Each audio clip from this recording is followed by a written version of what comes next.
তো good morning বন্ধুরা, এখন বাজে সকাল 9:30। আমি আজকে অত সকাল সকাল চান টান করে নিয়েছি, তাই না?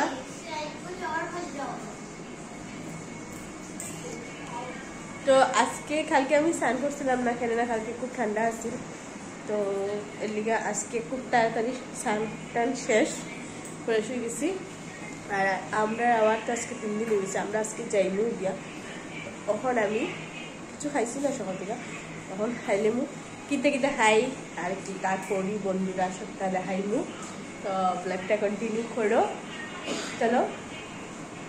দেখো বন্ধুরা, সকালে আমার খাবার প্রজ্ঞা দিলাইছে পুরি আর এদিকে ঘুগনি।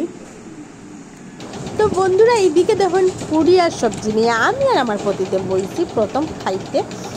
আর প্রজ্ঞাটা বললাম আমরা একসাথে খাইমু। তো প্রজ্ঞা কই না, আমি পুরি সবজি খাইতাম না, আমি কফি আর ব্রেড খাইমু, তোমরা খাও। আর বাবাই খাইছে পোলাও, আমরা এদিকে দুজনে পুরি সবজি খাই দিলাম। আর বাবাই ওর ফ্যান দিতাম নি, তোমরা গরম লাগেনি। আমি বললাম না, আজকে অত ঠান্ডা ঠান্ডা ওয়েদার, ফ্যান লাগতো না।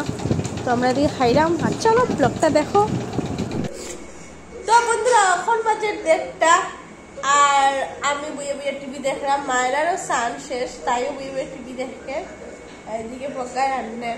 বন্ধুরা মায়েরারও দেখাই, মায়েরা কি দেখো? मायरा आप क्या कर रहे हो?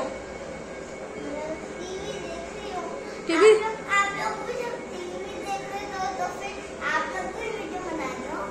हाँ, তুমি বসে বসে টিভি দেখছো? তোমার সায়েন্স শেষ হয়ে গেছে? আর ভাত খাওয়া? না, ভাত খাওনি? আচ্ছা, বসে বসে এখন টিভি দেখছো না? বন্ধুরা টিভি দেখলাম আমি আর মায়েরা বইয়া, তোমরা সবাই দেখছো। আর গল্পও করলাম মায়েরার লোকে, প্রজ্ঞা তো রান্ধে। তো চলো তারপরে কিনা করে দেখি। আর বইয়া বইয়া তো কিনা করতাম, কাজ নাই, রেস্ট করলাম, রেস্ট।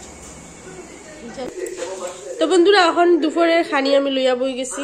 এদিকে প্রজ্ঞা বানাইছে শিমপুর, এই যে দেখো ডাল, আর এদিকে মখা মাছ। তো এখন স্টার্ট করা যায় এইসব দিয়া। এখন প্রথম স্টার্ট করি ডাল আর পুর দিয়া। তো এইদিকে দেখুন বন্ধুরা, নেক্সট আইটেম নিয়ে দিছি পটল পুস্তু। তখন আমি লাস্ট নেক্সট লই লিছি পটল।